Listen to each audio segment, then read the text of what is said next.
Felice Friedson. Felice Friedson is the Media Line's co-founder, current president, and CEO. Felice is also executive producer for TML's radio, television, and film productions. Mrs. Friedson holds a degree in broadcast communications along with extensive credits in radio and television production. Working in various aspects of the broadcast industry, she has created a number of long-running radio programs. She is co-host of TML's daily and weekend syndicated radio programs.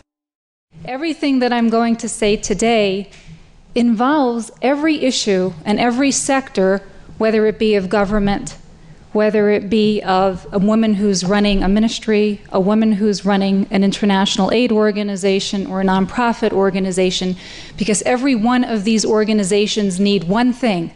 They need media. They need exposure. They need to be able to tell their story. But the real issue of the day is how that story is told. It means getting your facts straight first.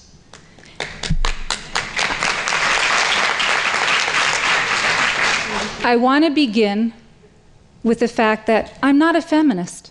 And I want to say that because I think it's very important. There are a lot of women in this room who are mothers and grandmothers, and the reality is juggling home and juggling the workplace simultaneously is not an easy thing.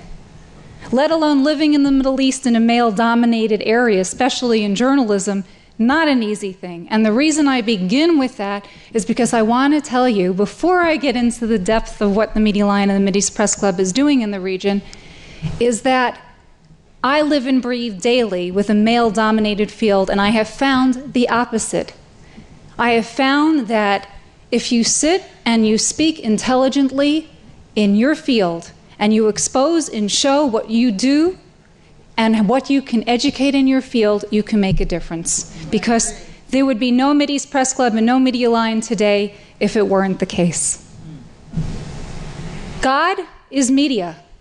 And the reason that I say that is because every decision that we make, whether we buy a pair of shoes, we decide that we're going to change homes tomorrow, or we decide we're going to come to a conference, all comes through exposure of what we read in the newspapers and listen to on radio and see on television. Every one of us, at one point in our life, gets really fed up with something we read in any given paper, no matter how much we love that source. But frankly, today, what I want to talk to you about, and why my husband and I, and yes, behind every great woman, and I say this, everybody knows all the time, is a great man, and that is my husband, we work on this together, is the fact that you need to readdress how you look at sources, because if you trust Israel, if you truly love Israel, you're going to put out all information, warts and all, and you're going to be able to understand truth from fiction.